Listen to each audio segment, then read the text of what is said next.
I am Penelope, author of epic fantasy and paranormal romance, and welcome to my imaginary friends, a look behind the scenes of an author mapping the worlds in my head and making them a reality. Hello friends, today is Saturday, October 24th, 2020, and this is episode 91 of my imaginary friends. I'm Leslie.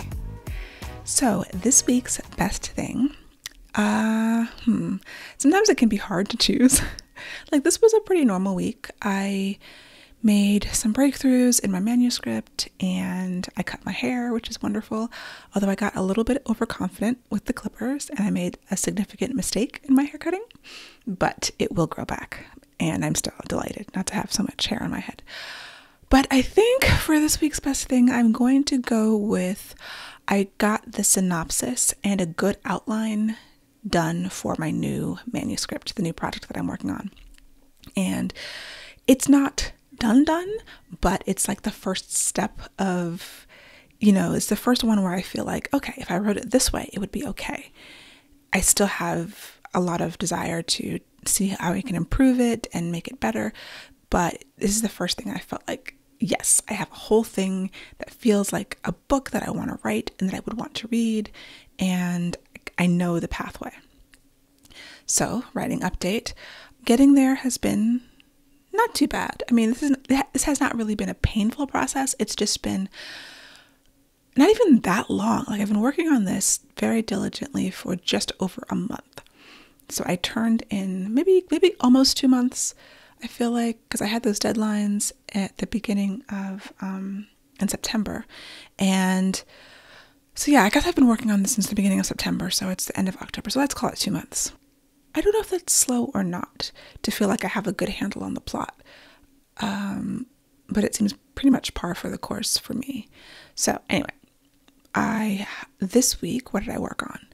I started out working on the characters. So I usually have a really good idea of the main character, usually the heroine, and then if it's, most of my books have been hero and heroine as the two main characters. At least the Earthsinger Chronicles and actually the Angel books have been dual perspective, and then there have been other perspectives also coming in, other points of view. So for this story, I have my heroine, my main character, who I feel like I know really well. I've done a whole character builder profile on her using the One Stop for Writers character builder, and she has come to me really strongly. I know a lot of information about the other characters, but I haven't done that much character work. And a lot of times I don't even bother at this stage. I will wait until after I have a first draft. But I was starting to feel like some of the plot holes that I was coming up against as I was trying to do the outline were because I did not know the hero well enough. And so I was taking some time to just do some character work on him. And I have these 5 team members. So we have the book that I'm working on now is my 1920s fantasy heist. And so there's 5 basic characters who are part of this heist. And I've got sort of their archetypes. I know their backstory. I know things about them in bullet point form. I don't know all of their wounds, but I don't know that I need to know them. But I feel like for the love interest, the hero character, I do. And so I started working on the Enneagrams. I had figured out a while before the different Enneagrams that each character will have. And a point of pride for me is that none of them are type 5. So Enneagrams is a personality type. There are 9 Enneagram types, and I will link to some information about them in the show notes. I'm a type 5, the investigator. My main characters are often type 5s. And once I realized that, I was like, okay, let me not write any more type 5 main characters for a while. So I've been pushing myself to just explore different personality types that are not like my own. And so my heroine in this book is a type 8. She's a challenger. And as I was doing research on relationships between the different types, I was like, well, who is the best person in terms of the most conflict, but the most opportunity for harmony also to be in a relationship with a type 8, and according to one source, it's a type 9, which is the peacemaker. And so then I decided that my hero is going to be a peacemaker, and they're going to butt heads in their own way. They're going to come into conflict, I should say, based on their personalities, but also those two personalities also mesh well together once they get over their conflicts.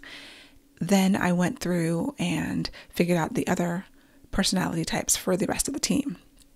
And so I was thinking about how they would approach situations and, helping to have the character and what they're dealing with inform the plot, so that they're really working well together and they're being built at the same time. So it was kind of like, well, I don't know exactly how they're getting from point C to point D, but once I know a little bit more about their characters, then I'll be like, oh, well, this person's going to want to do this, and this other person's going to want to do that, and these people are going to come in conflict based on these aspects of their personality, and then also aspects of their backstory and the other things that make up a person that's not just their personality. So I was building character and plot at the same time. And then I started thinking about how am I actually going to tell the story? Am I going to be dual POVs? Is it going to be all 5 of them get points of view? We're going to tell it from their, kind of alternate between them to tell the story. In my heart, it feels like the heroine's story. It feels like her story. And then I was like, well, there is a strong love story. Is it going to be going back and forth between the two of them? As of today, I don't think so. Like right now, tentatively, I think it might be a single POV book.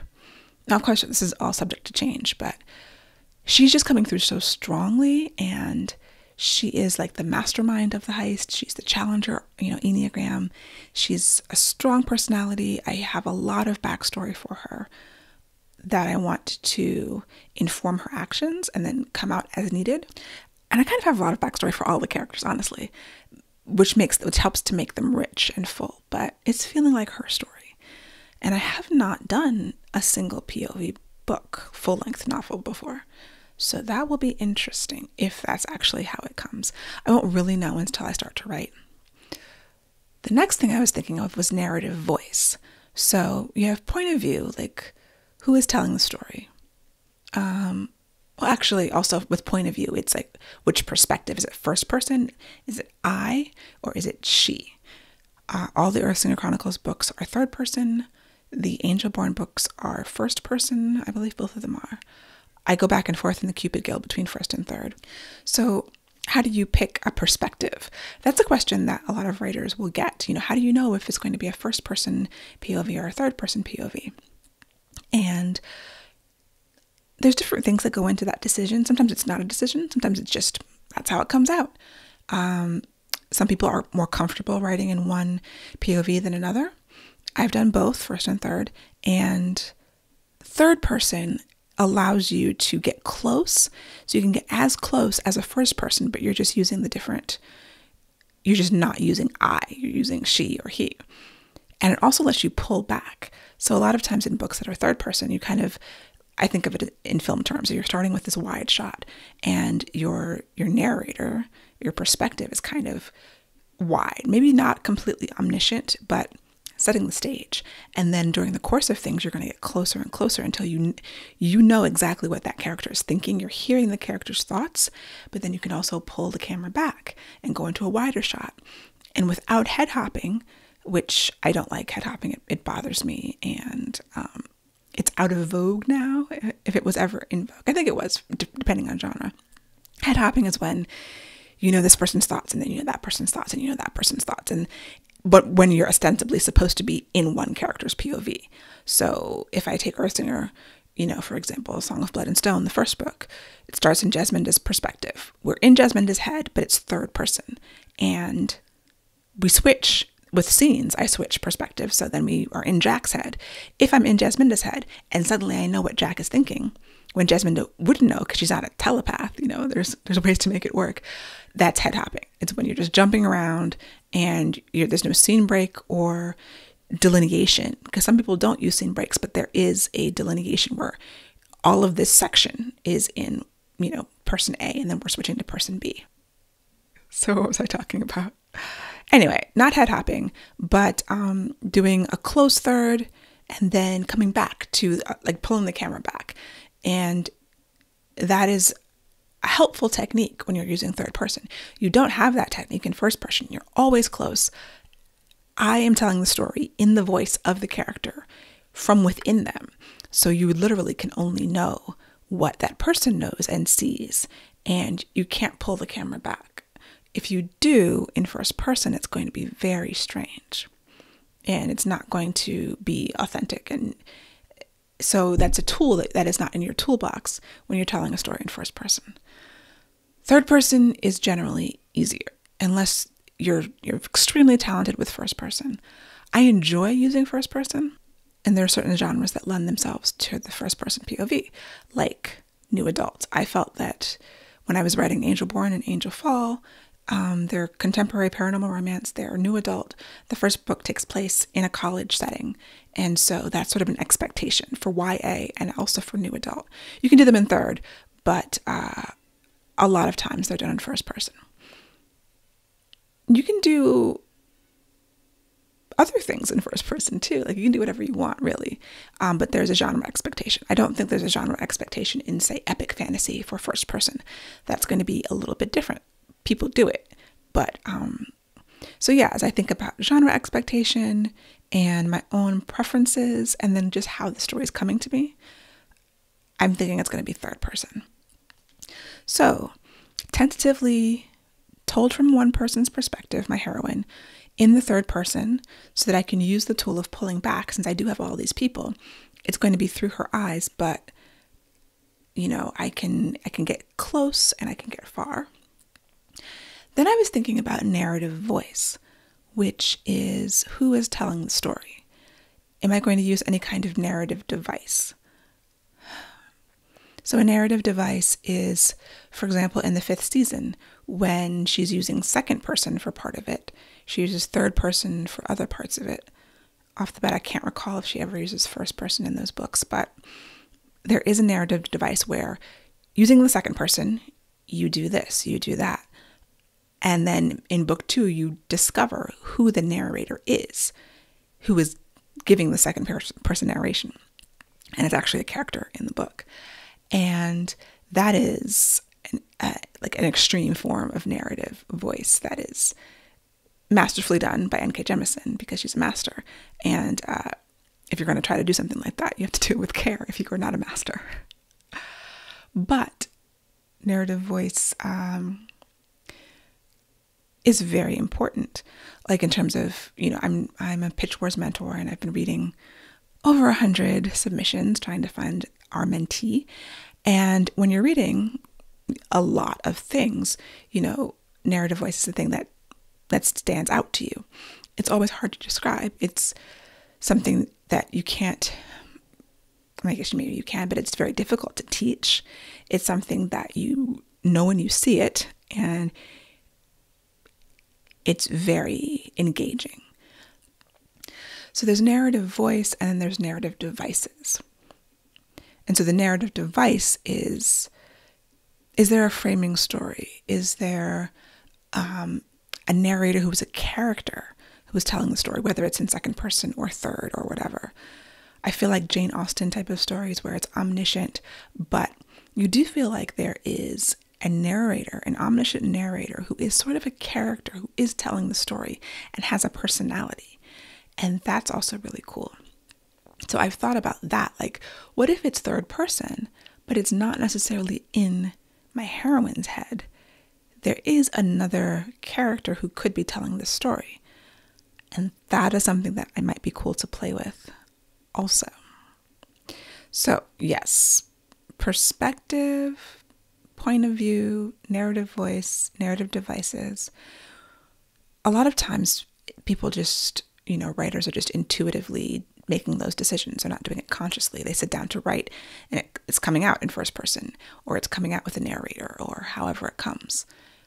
I think that's how it will be for me. Like, I'm thinking about it consciously just so I am aware, but it's not like I'm going to make a choice. Like, I'm not going to do like research and like what percentage of books are written in third person, you know. It is going to be mostly intuitive. But I guess intuitive with some thought behind it, or I'm at least considering options, you know. so that I know what I'm doing. Other things in the writing world this week. I have been brainstorming titles. Some books I have a title immediately, although that is a little bit rare for me. I don't know, it might be like 50-50. For the longest time, Song of Blood and Stone was just called Earthsinger Chronicles. And I made a list of almost 200 names, definitely over 100. It might be like more like 150, but between 1 and 200 names, potential titles for the book that I just, over the course of weeks, until I was able to choose one. And the title that I chose, that I titled it as a self-published book, they kept when St. Martin's took it. So up until now, I've always chosen my own titles. I know that's not always the case with authors who are traditionally published. A lot of times they'll have a working title, and then for various reasons, the title will need to be changed. But I would like to go and give it my best effort. And, I've had good luck with it so far. So I have been, through the course of my research and my plotting, making a brainstorm list of potential titles. I have one that I really like that is, that comes from a poem. I don't know if it fits the book, but it fits the vibe and like the energy of the book. But I don't want to get my heart too set on it, but I'm afraid my heart is set on it. So I think I have a working title. I have a couple. I'm going to try to come up with like a top 3 list so that if they're like, nope, that's not going to work, I can be like, well, what about this? And what about this? And there's another one that fits really well, but it's way too on the nose. And yeah, I want to stay away from that one. So thinking about the title. Also, so once I figured I had a good handle on the plot and the outline, like one day it was like, oh, this is it. I've got it. It's perfect. It's great. And then the next day I came back and looked at it and I'm like, oh, it's not quite right yet. And that is incredibly frustrating, as I'm sure that you can imagine. Like, that's the constant challenge. It's like, it happens at all stages. So I haven't even written a word yet, but I know that it will happen when I start writing. I will think, this is going great. This is the best thing I've ever written. And then like literally the next day, I will look back on it and be like, this is trash. No one should read this. I shouldn't write this. I shouldn't write anything. Those are the natural ups and downs. So I know what to expect. I know it happens. It still feels crazy, like as you're going through it, but it's the process. So I did call my brother. He is usually my first reader, and he's a very good person that I brainstorm with. I've been brainstorming with several people, with my husband, my brother, my critique partners, who are my mastermind. But I called on Paul, the character expert, and talked him through what I was thinking about, and he had some good points that, sometimes it's like you think of a thing, a problem, but you really want to do this thing that you sense might be a problem, and it really takes someone else being, yeah, I don't know about that, to solidify that in your mind. So he brought up some things that I thought were valid, and some things that I thought were not valid. And then it sparked an idea for me to get what I want in a way that makes more sense. And I'm being vague because I can't really talk about the specifics yet, because even if I did, they'd probably change. But I tend to overcomplicate things, and I'm trying to simplify and make my life better. But my brain naturally, why have one power when she can have 5? Essentially, is what it was. And Paul was like, she has too many powers. That doesn't make any sense. And I was like, oh, yeah, you're right. But I really want her to have this extra power. So I had to figure out how to make it work within the framework of what I was actually doing. And it wasn't 5 powers. It was actually technically 2 or 3.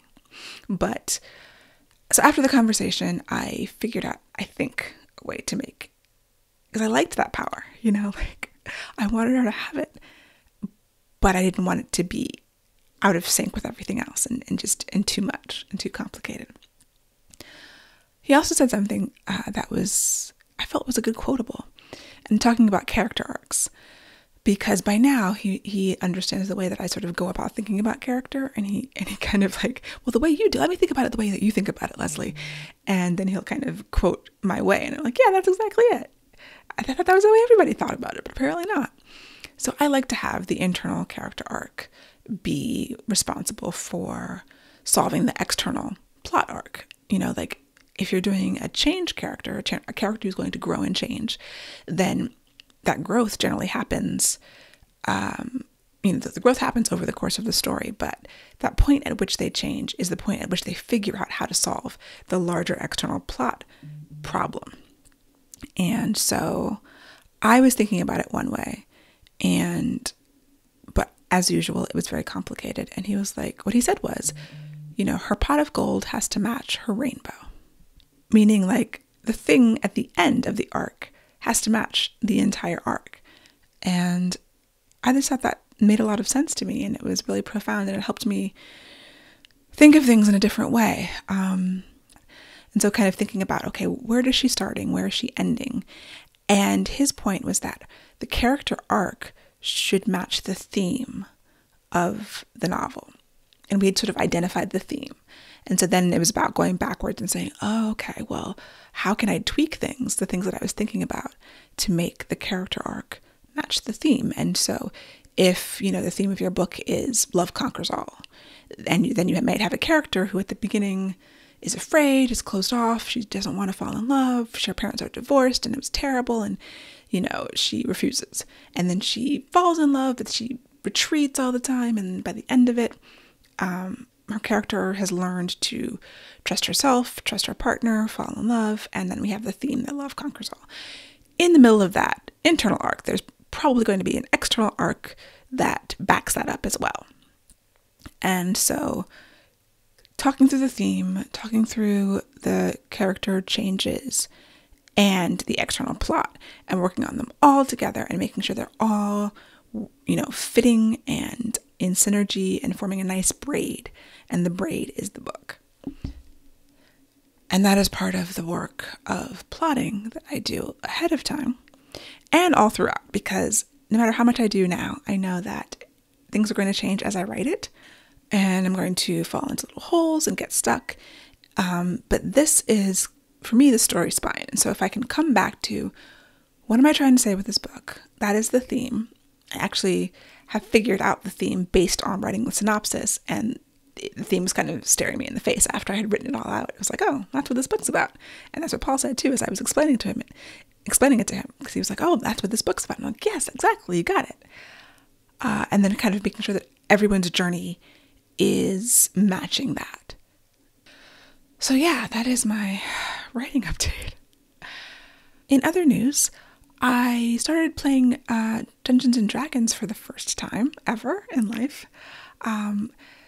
My friend Lisa, shout out to Lisa, and her husband Bob, who is the GM, put together this online game of D&D, and she invited me, and I was like, well, I know nothing. I've never done this. I've always sort of wanted to have wondered about it, because so many fantasy writers start with D&D as kids, and that just wasn't my experience. But she said it's newbie friendly, and I actually convinced my husband to do it, which is a miracle. But I knew that he was going to bring something unusual to the game, because he is an interesting, unusual person. His personality is probably just chaotic neutral in general. And I was right. He brings a chaotic energy to the game in a good way, I think. But, I'm used to him. And seeing other people's reactions to the way that his mind works is always amusing to me. But yeah, it's been fun. Like, we're, meeting every week to play, and I forget how long it's going to be, how many weeks it is, but yeah, I can see why people really like it. I still feel like a little unmoored, like I'm not sure what the options are, like what can I do, how exactly does this work, and I'm learning about it, but I am having fun, and I just thought it would be kind of cool to do something else that's fun and creative and that has sparked so many people. And I'm sure there's just countless fantasy novels that have come out of, what was the TV show I was watching? There was a TV show that they were like, yeah, oh no, The Expanse, that's what it was, yeah. The Expanse came out of some kind of role-playing game that the two authors of the books were in, and they were like, yeah, this character who dies early on, dies because one of the people playing their role-playing game had to leave and dropped out, and so they had to kill him off. And so in the first season, you're like, oh, wait, that person's really dead? Because it was surprising in the TV show. And so I listened to something, and that's how they explained it. So there's countless speculative fiction media of all kinds that have come out of various role-playing games. And so I thought that it would be nice to experience one for myself. So yeah, it's going well. I'm also speaking at the Writer's Digest conference, and I'm doing 2 different sessions. I will link to info about that in the show notes. So if you're interested in my workshop on writing fantasy novels or on organizing your writing life, then definitely check out the conference. There's a lot of other wonderful content that's going to be there, and I'm really excited about attending myself and as I put the finishing touches on these workshops. You can also just go to my website, lpenelope.com/calendar, to find out about all of the events that I'm doing. I'm also teaching another workshop on fantasy world building with the Muse Writer Center, so check those out. Goals for next week. Final prep. I thought about starting to write, and it might be the best decision because I could go over this outline for the next month and find things to change and tweak and make better. And I'm still not sure it's heisty enough, but I don't want to add things just to add them. So writing a first draft is probably the best thing for me to do right now.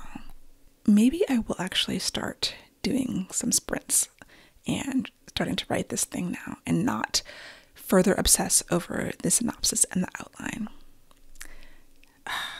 Yes, well, we'll see what happens. Next week, check back and you'll find out. But I hope that you're doing well and staying safe and enjoying the fall that is encroaching upon us very quickly. And I will talk to you next week. For episode show notes and to sign up for the Footnotes newsletter and get the show notes in your inbox, go to myimaginaryfriendshow.com. Subscribe wherever you get your podcasts and watch the video episodes on YouTube. I would really appreciate a rating and review to help support the show. And My Imaginary Friends is part of the Frolic Podcast Network. For more fantastic podcasts, go to frolic.media/podcasts.